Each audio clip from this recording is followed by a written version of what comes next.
আমাদের সামনে আরেকটি গুরুত্বপূর্ণ মাস আসছে। আল্লাহ রাব্বুল আলামিনের কাছে অনেক বড় বরকতময় একটি মাস সেটি হলো জিলহজ মাস। এটি একটি সম্মানিত মাস। আল্লাহ রাব্বুল আলামিন পুরা বছরের মধ্যে 4টি মাসের কথা সম্মানিত মাস বলে ঘোষণা করেছেন। সেই 4টি মাস হলো, 1 নাম্বার জিলকদ মাস, এটি একটি সম্মানিত মাস। 2 নাম্বার জিলহজ মাস, এটি একটি সম্মানিত মাস। 3 নাম্বার মুহররম মাস, এটি একটি সম্মানিত মাস। 4 নাম্বার রজব মাস, এটি একটি সম্মানিত মাস। যেমন আল্লাহ রাব্বুল আলামিন কোরআনুল কারীমের সূরাতুত তাওবার 36 নম্বর আয়াতের মধ্যে রব্বে কারীম বলেন, ইন্না ইদ্দাতাশ শুহুরি ইনদাল্লাহি 12 শাহরান ফি কিতাবিল্লাহ। নিশ্চয়ই আল্লাহ রাব্বুল আলামিনের কাছে মাসের গণনা হিসাবে যত মাস আল্লাহ রাব্বুল আলামিন সৃষ্টি করেছেন, পুরো বছরের ভিতরে 12টি মাস আল্লাহ রাব্বুল আলামিন সৃষ্টি করলেন। এটা আল্লাহ রাব্বুল আলামিনের বিধান। তিনি আসমান এবং জমিন সৃষ্টি করলেন, আর আসমান এবং জমিন সৃষ্টি করার পর তার মধ্যে 12টি মাস সৃষ্টি করলেন। এই 12টা মাসের মধ্যে আল্লাহ রাব্বুল আলামিন 4টা মাস আবার সম্মানিত করলেন। সুবহানাল্লাহ। তাহলে 4টা মাস যে সম্মানিত মাস, এই সম্মানিত মাসের মধ্যে অন্যতম একটা মাস হলো জিলহজ মাস। সুবহানাল্লাহ। যে মাসটা আমরা আল্লাহ রাব্বুল আলামিনের অগণিত দোয়ায় আমরা আগামীকাল থেকে আমরা পেয়ে যাচ্ছি। তাহলে জিলহজ মাস এটা একটা সম্মানিত মাস। এই জিলহজ মাসে আল্লাহ রাব্বুল আলামিন কিছু কিছু রাত, কিছু কিছু দিনকে রব্বে কারীম অনেক সম্মানিত করেছেন। যেমন এই জিলহজ মাসের 10টা রাতের সম্মানিত রাতের কসম খেয়ে আল্লাহ রাব্বুল আলামিন বলেন সূরাতুল ফাজরের 2 নম্বর আয়াত, ওয়াল ফাজর, শপথ ফজরের, ওয়ালায়ালিন আশর, এবং শপথ 10 রাত্রের। যখন আল্লাহ রাব্বুল আলামিন কোনো বিষয়ের কসম খান, কোনো বিষয়ের শপথ করেন, তখন ওই বিষয়টা খুবই গুরুত্বপূর্ণ হয়ে দাঁড়ায় এবং সেটা অনেক ফজিলতপূর্ণ হয়ে দাঁড়ায়। তাই জিলহজ মাসের এই 10 তারিখ, এই 10টা রাত, এটা আল্লাহ রাব্বুল আলামিনের কাছে অনেক বড় প্রিয় রাত এগুলো, এবং এগুলো আমাদের জন্য অনেক ফজিলতপূর্ণ রাত এগুলো। আমরা রাতের ফজিলতের ব্যাপারে আমরা জানলাম। এখন আমরা জানব 10 দিনের ফজিলতের ব্যাপারে। যেমন নবীজি সাল্লাল্লাহু আলাইহি ওয়াসাল্লাম বলেন, ক্বালা রাসূলুল্লাহি সাল্লাল্লাহু আলাইহি ওয়াসাল্লাম, আল্লাহ রাসূল সাল্লাল্লাহু আলাইহি ওয়াসাল্লাম বলেন, আফদালুল আইয়ামিদ দুনিয়া আইয়ামুল আশর। দুনিয়ার মধ্যে যত দিন আছে সব থেকে উত্তম দিন হলো জিলহজ মাসের সর্বপ্রথম 10 দিন। সুবহানাল্লাহ। তাহলে আল্লাহ রাব্বুল আলামিনের কাছে সব থেকে বড় প্রিয়তম দিন এগুলো, সব থেকে বড় উত্তম দিন এটি। এই জিলহজ মাসের 10 রাতের আমলের ব্যাপারে আমরা আলোচনা করব, 10 দিনের আমলের ব্যাপারে আমরা আলোচনা করব।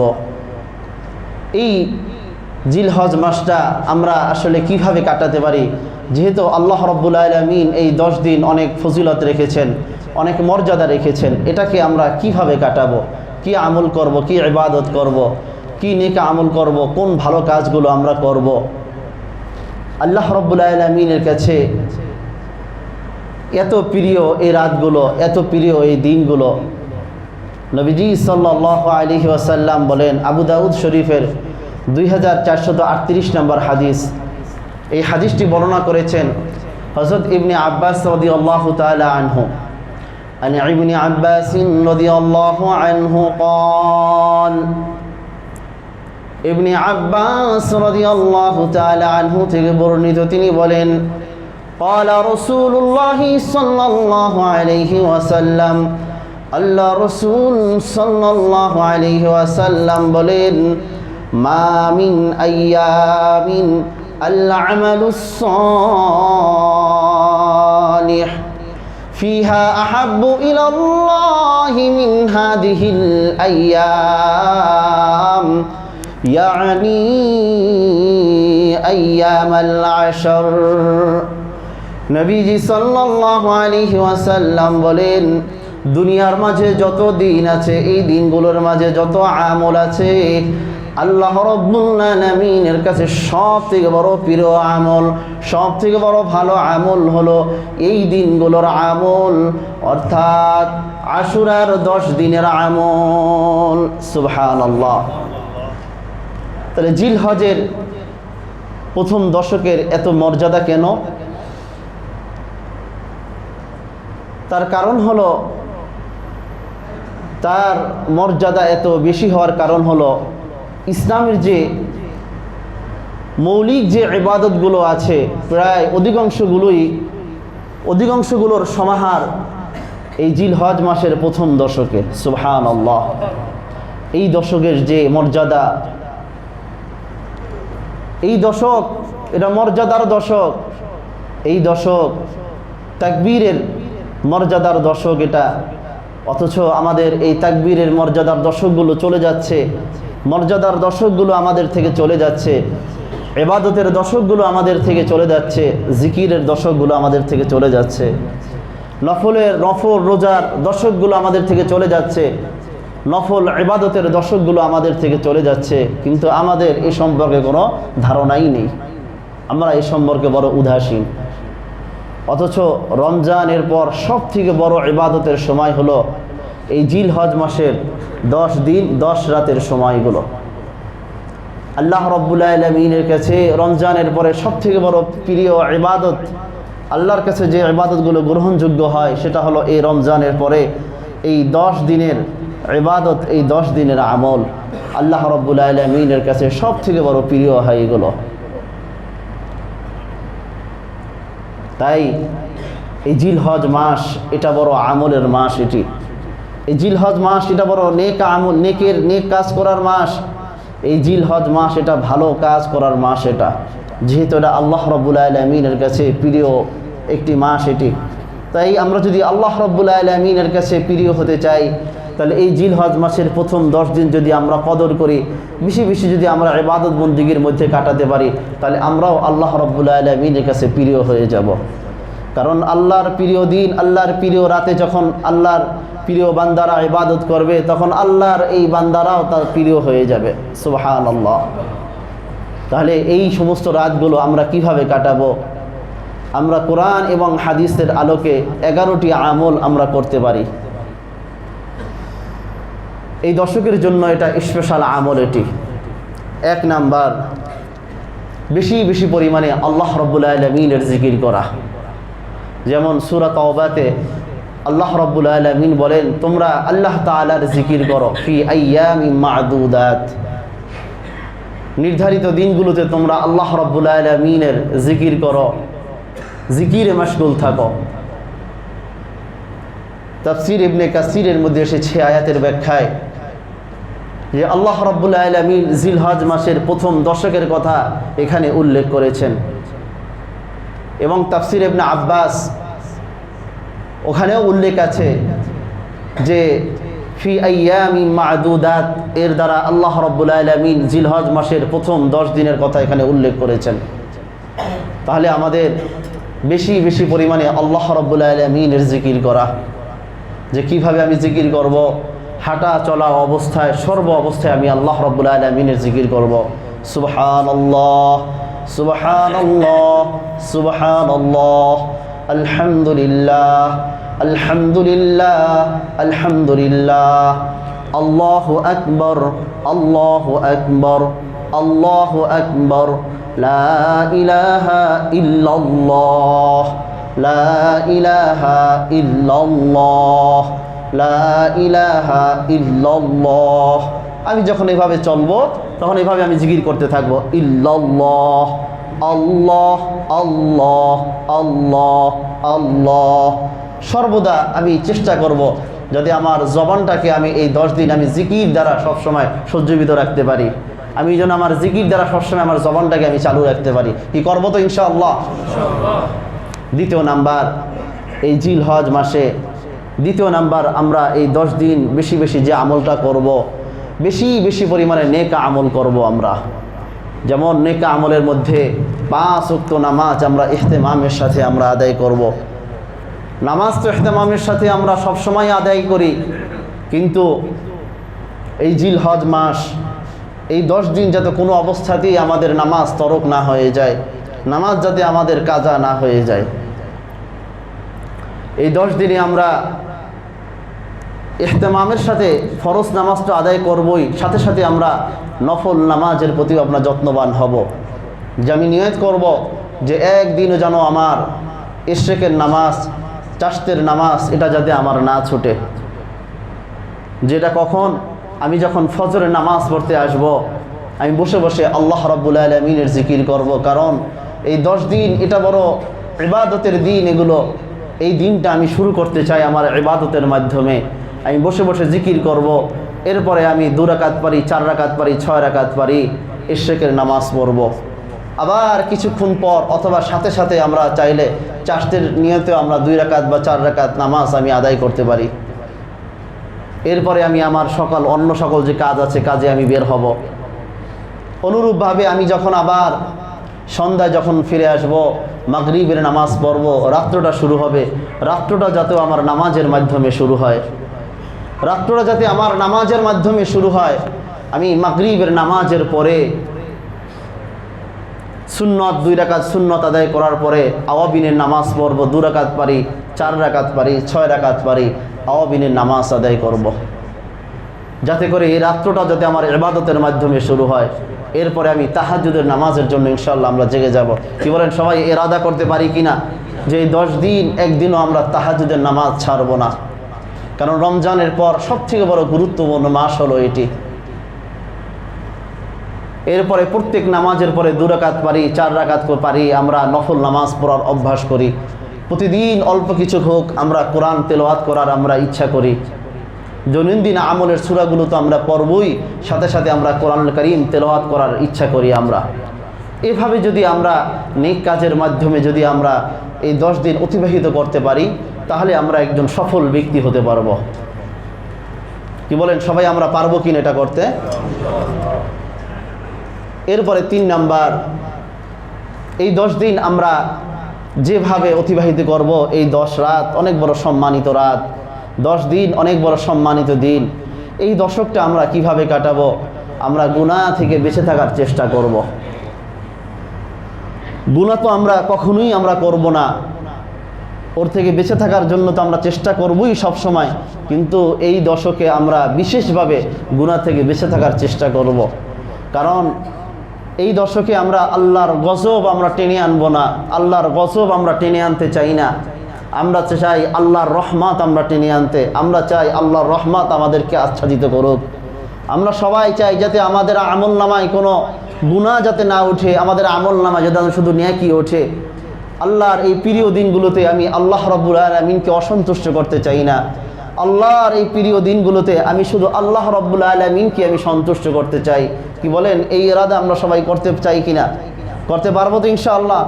গুনাহ থেকে বেঁচে থাকার চেষ্টা করি আমরা, আর এটা আমাদের সারা জিন্দেগির যাতে পণ হয়ে যায়। এটা আমরা আল্লাহর কাছে দোয়া করি, আল্লাহ এই 10 দিন আমি যেভাবে গুনাহ থেকে বেঁচে থাকার চেষ্টা করছি, আল্লাহ মৃত্যু পর্যন্ত তুমি আমাকে এভাবে গুনাহ থেকে বেঁচে থাকার চেষ্টা করার তৌফিক দান করি আল্লাহ। কারণ আল্লাহ রাব্বুল আলামিন বলেন, ও বান্দা, যালিকা দ্বীনুল কাইয়্যিম, এটাই হলো সঠিক দিন। ফালা তাজলিমু ফীহিন্না আনফুসাকুম, সুতরাং তোমরা কিন্তু তোমাদের নিজেদের উপরে অবিচার করো না। তাই এই সময় আমরা আল্লাহর নৈকট্য লাভের সুযোগ, এই সময় কেউ যাতে আমরা অবিচারে পাপাচারে আমরা লিপ্ত না হই। তাহলে আল্লাহ রাব্বুল আলামিন বলেন, আমাদের চাইতে আসলে বড় জালিম আর দুনিয়ার মধ্যে আর কেউ হতে পারে না। এই জন্য আমরা জালিম হতে চাই না, আমরা আল্লাহর ইবাদত গুজার বান্দা হতে চাই। কি বলেন ঠিক কিনা? কেউ আমরা জালিম হব না। যদি আমি এই 10 তারিখ এই 10 রজনীতেও যদি আমরা গুনার কাজ করি তাহলে আমরা হব সব থেকে বড় জালিম। নিজের উপরে নফসের উপরে আমি বলো জুলুম করলাম। এই জন্য জুলুম না করা ভাই, গুনার কাছ থেকে ফিরে আসা, এটা আমাদের আজকের দিন থেকে আমরা একটা পণ করতে পারি, আমরা একটা প্রতিজ্ঞা করতে পারি যে কোরবানির আগ পর্যন্ত আমরা কোনো গুনাহের কাজ করব না। যে কাজ করলে আল্লাহ রাব্বুল আলামিন অসন্তুষ্ট হন, ওই অসন্তুষ্টমূলক কাজ ইনশাআল্লাহ আমার দ্বারা হবে না। কি বলেন? এমন ইরাদা সবাই করতে চাই কিনা আমরা? এরপরে চতুর্থ নাম্বার, আল্লাহ রাব্বুল আলামিন যাদেরকে সামর্থ্য দিয়েছেন তারা এই মাসে হজ করবে। আর আমরা যারা হজে আমরা যাচ্ছি, যারা হজে যেতে পারে না তাদের জন্য সবাই দোয়া করবেন, তাদের জন্য দোয়া করবেন। এবং যারা এখান থেকে হজ করতে গিয়েছেন, যারা বিভিন্ন জায়গা থেকে হজরত অবস্থায় আছেন, তাদের জন্য আমরা দোয়া করব আল্লাহ রাব্বুল আলামিন যেন তাদেরকে হজ্জে মাবরুর নসিব করেন। এবং যারা হজে যাওয়ার নিয়ত করছেন এদেরকে যেন আল্লাহ রাব্বুল আলামিন দ্রুত যাওয়ার তৌফিক দান করেন। আমরা উভয়ের জন্য আমরা দোয়া করব। এই জন্য যাদের সামর্থ্য আছে এই জিলহজ মাসে তাদের হজ করে নেওয়া। এরপরে 5 নাম্বার, যাদেরকে আল্লাহ রাব্বুল আলামিন সামর্থ্য দিয়েছেন এই মাসে এই দশকে একটা গুরুত্বপূর্ণ ইবাদত, সেই ইবাদতের নাম হলো কোরবানি। কি নাম? জোরে বলেন। কোরবানি করা। যেমন নবীজি সাল্লাল্লাহু আলাইহি ওয়াসাল্লামকে বলেন, আল্লাহ রাব্বুল আলামিন বলেন, ফাসাল্লি লিরাব্বিকা ওয়ানহার, হে নবী আপনি আপনার রবের জন্য নামাজ আদায় করেন এবং কোরবানি করেন। তাহলে কোরবানি করা এটা কার নির্দেশ? আল্লাহ রাব্বুল আলামিনের নির্দেশ। কোরবানি করা এটা নবীদের সুন্নত। কোরবানি করা এটা নবী ইব্রাহিম আলাইহিস সালাতু ওয়াস সালামের সুন্নত। কোরবানি করা সমস্ত নবীদের সুন্নত। কোরবানি করা এটা আদম নবী আলাইহিস সালাতু ওয়াস সালামের সুন্নত। কোরবানি করা আমাদের নবী সাল্লাল্লাহু আলাইহি ওয়াসাল্লামের সুন্নত। সুবহানাল্লাহ। এজন্য যাদের উপরে কোরবানি ওয়াজিব তারা তো কোরবানি দিবেনই, আর যাদের উপরে ওয়াজিব না তারাও দেওয়ার চেষ্টা করবেন। কোরবানি যদি আপনার উপরে নফলও হয়ে থাকে তারপরও আপনি ছোটোখাটোভাবে আপনি এটা কোরবানি দেওয়ার আপনি চেষ্টা করবেন। কোরবানির মাঝে অনেক সওয়াব, অনেক ফজিলত। কোরবানি দিলে অনেক বিপদ আপদ এগুলো কেটে যায়। এই জন্য কোরবানি দেওয়ার চেষ্টা করা এই মাসে। এরপরে আরেকটা গুরুত্বপূর্ণ আমল, যাদেরকে আল্লাহ রাব্বুল আলামিন কোরবানি দেওয়ার তৌফিক দিয়েছেন, যারা কোরবানি দিবেন, যারা কোরবানি দেওয়ার ইচ্ছা যাদের আছে, তারা এই জিলহজ মাসের চাঁদ ওঠার আগ থেকে জিলকদ মাসের শেষ তারিখের মধ্যে, যেমন আজকের তারিখটা হলো শেষ তারিখ, যে আজকের এই দিনের মধ্যে তাদের হাত পায়ের নখ, মোচ, গোফ, অবঞ্চিত যে লোমগুলো আছে এগুলো সব কেটে পরিষ্কার করে ফেলবেন। এবং এই দশকে আর এগুলোতে হাত দিবেন না। চুল, মোচ, যে লোম, অবঞ্চিত লোম যেগুলো আছে এগুলো আর এই 10 তারিখের মধ্যে আর এগুলো হাত দিবেন না। কুরবানি দিবেন, আল্লাহ রাব্বুল আলামিন চায় তো কুরবানি দেওয়ার পরে এগুলো পরিষ্কার করবেন। যেমন নবীজি সাল্লাল্লাহু আলাইহি ওয়াসাল্লাম বলেন, قال رسول الله صلى الله عليه وسلم من أراد أن يضحي فلا يأخذ من شعره وأظفاره شيئا। আল্লাহ রসুল সাল্লাল্লাহু আলাইহি ওয়াসাল্লাম বলেন, যারা কুরবানি দেওয়ার ইচ্ছা করে তারা যেন তাদের মোচ, তাদের নখ কোনো কিছু যাতে তারা না কাটে, এগুলো যাতে তাদের অবস্থার উপরে ছেড়ে দেয়। এই 10 তারিখে যাতে করে তারা কোনো কিছু তারা না কাটে।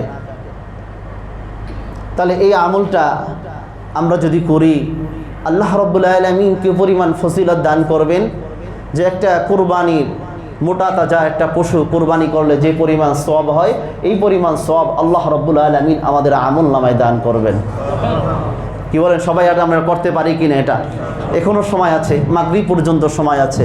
আমাদের যাদের চুল কাটার দরকার আমরা চুল কেটে নিব, যাদের মোষ কাটা দরকার এগুলো মোষ আমরা 10 দিনের জন্য আমরা কেটে নিব, আরও যা দরকার এগুলো কেটে নেব। আবার এমন করতে না যাই যে যেহেতু সুযোগ আছে দাড়িটাও কেটে নেই। দাড়ি কাটা যাবে? দাড়ি কাটা যাবে না। যে সুযোগ আছে দাড়িটা একটু ছেটে নেই, কারণ এটা হলো গুনাহের কাজ। তাই ইবাদতের জন্য গুনাহ দিয়ে প্রস্তুতি নেওয়া যায় না, ইবাদতের জন্য ইবাদত দিয়ে আপনার প্রস্তুতি নিতে হয়। এই জন্য বরং আপনি নিয়তটি এভাবে করতে পারেন, এতদিন দাড়ি কেটেছি, আজ থেকে এই জিলহজ মাস সম্মানিত মাসের উসিলায়, এই সম্মানিত দশকের উসিলায় আমি দাড়িটা আর কাটবো না, আজকের দিন থেকে ইনশাল্লাহ আমি রেখে দিলাম। কি বলেন, এমন ইরাদা আমরা করতে পারি কি না? এখন আমরা যারা দাড়ি রাখি, আমাদের অধিকাংশ মানুষের দাড়ি রাখা হয় না। আপনার একটা দাড়ি কাটা আর সমস্ত দাড়ি কাটা আপনার সমান। আপনি দেখেন এখানে আপনার শতকরা 99 জন মানুষ আপনি পাবেন না যাদের দাড়িটা আপনার সঠিকভাবে রাখা আছে। যে কিভাবে, আমি আমার অনেক মুসল্লিদেরকে আমি ধরে ধরে আমি তাদেরকে বুঝিয়ে দিয়েছি। আমি বলি, দেখেন আপনি দাড়ি রেখেছেন, আপনার দাড়িটা তো কাটা হয় না। বর্তমানে আমাদের দাড়ি রাখা একটা ফ্যাশনে পরিণত হয়েছে। আমি দাড়ি রাখি সব, কিন্তু আমার কানের থেকে লতি পর্যন্ত আমি দাড়িগুলো আমি ছোট করে ফেলি। এটা সম্পূর্ণরূপে এটা হারাম। এই যে আমার কানের যে উঁচা জায়গাটা যেখানে আছে, এই যে জায়গাটা, এই কানের উঁচা জায়গা থেকে একটা চুলও আপনার, একটা দাড়িও আপনি কাটতে পারবেন না।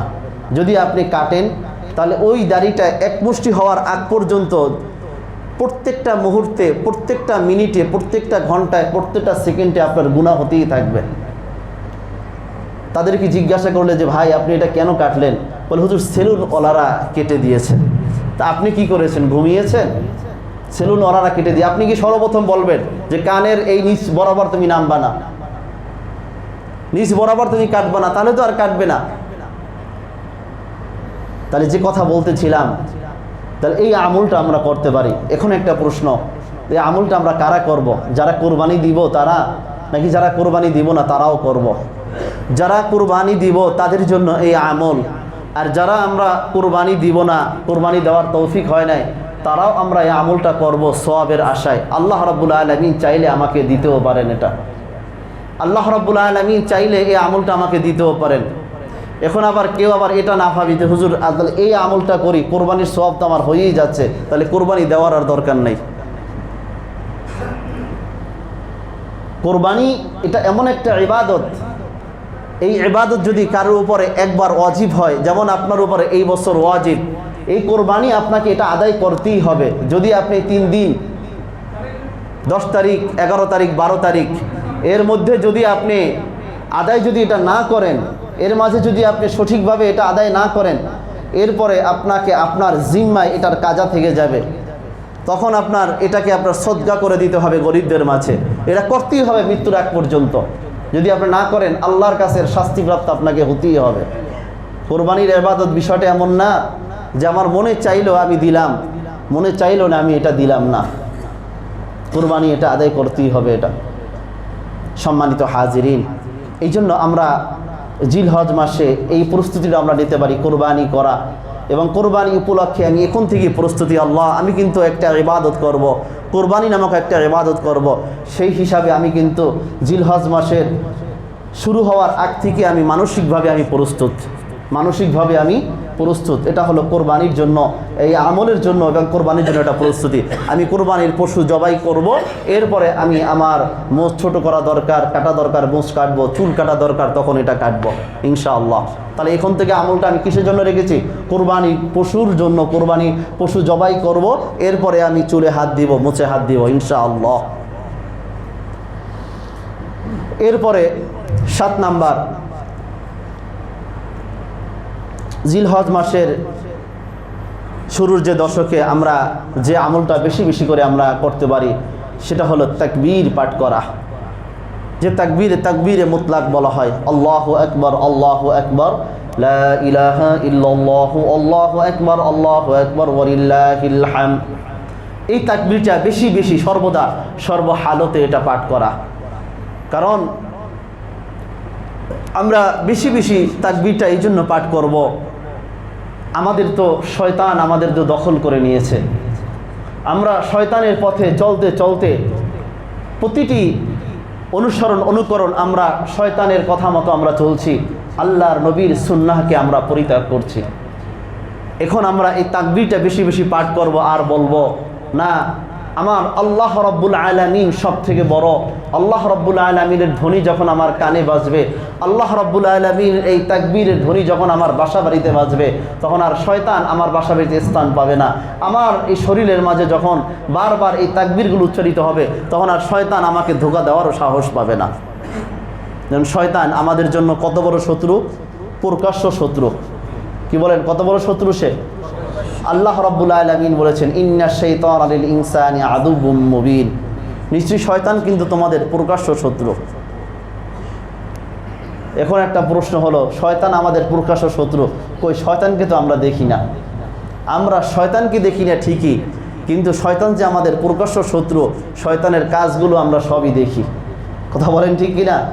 শত্রুকে না দেখলেও শত্রুর কাজগুলো আমরা সবই দেখতে পাই।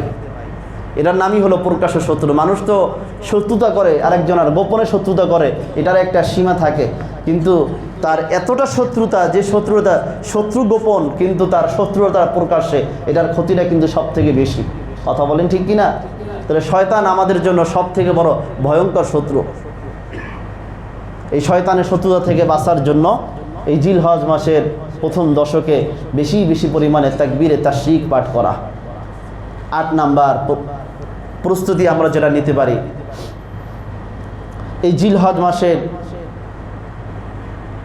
এই 10 তারিখে এই তাকবীরে তাশরিকটা আমরা বিশেষভাবে আমরা পড়ব, বিশেষভাবে আমরা আমল করব। নির্দিষ্ট দিনে নির্দিষ্ট সময় বিশেষভাবে এটা পড়া।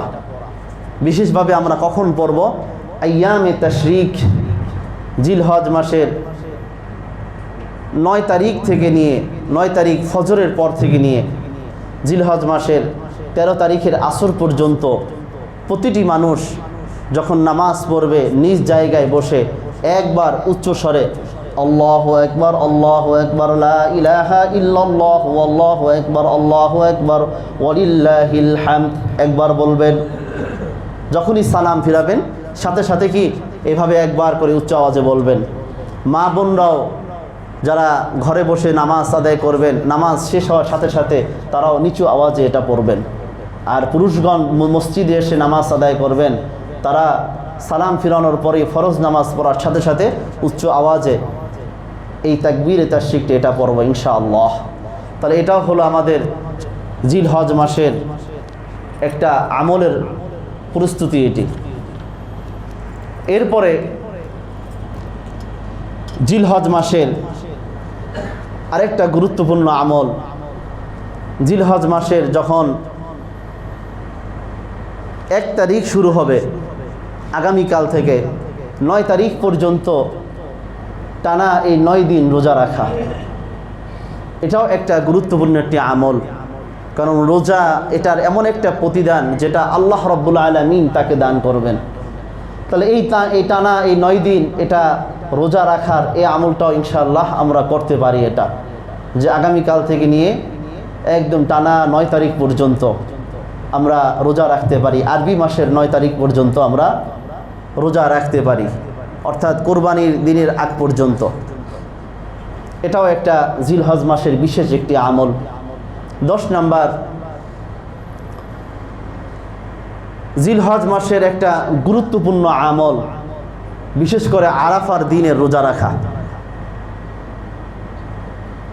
কেননা নবীজি সাল্লাল্লাহু আলাইহি ওয়াসাল্লাম বলতেন, কানা রাসূলুল্লাহি সাল্লাল্লাহু আলাইহি ওয়াসাল্লাম ইয়াসুমু 9 জিল হজ্জাতি। আল্লাহ রাসূল সাল্লাল্লাহু আলাইহি ওয়াসাল্লাম জিলহজ মাসের 9 তারিখে রোজা রাখতেন। সুবহানাল্লাহ। তাহলে জিলহজ মাসের 9 তারিখে রোজা রাখা নবীর সুন্নাত এটি। ওয়ায়াউমা আশুরা, এবং আশুরার দিন আল্লাহর নবী রোজা রাখতেন।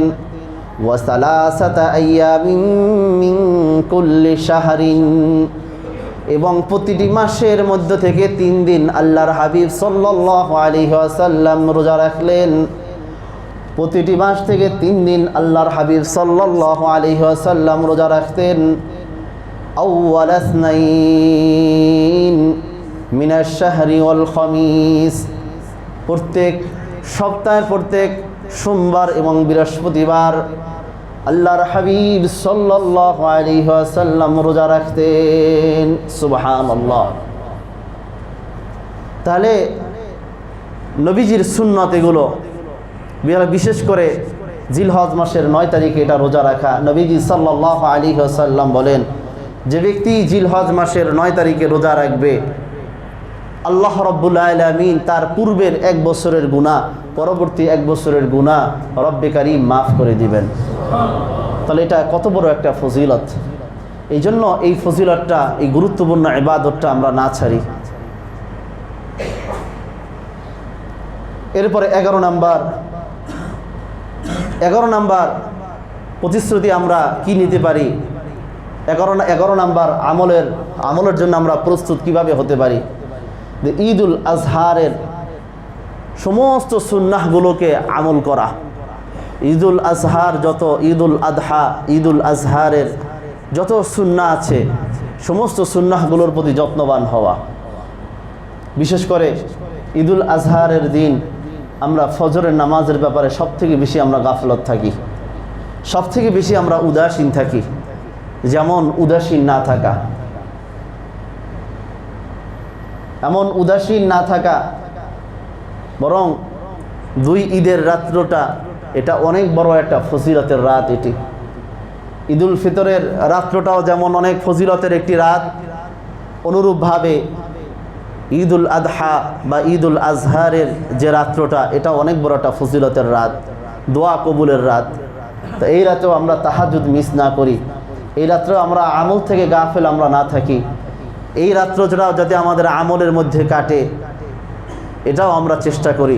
আমরা তো আনন্দ ফুর্তি উপভোগ করি, আনন্দ ফুর্তি উপভোগ করতে করতে করতে করতে আল্লাহর ইবাদত থেকে আমরা দূরে সরে যাই। এমন যাতে আমাদের না হয়।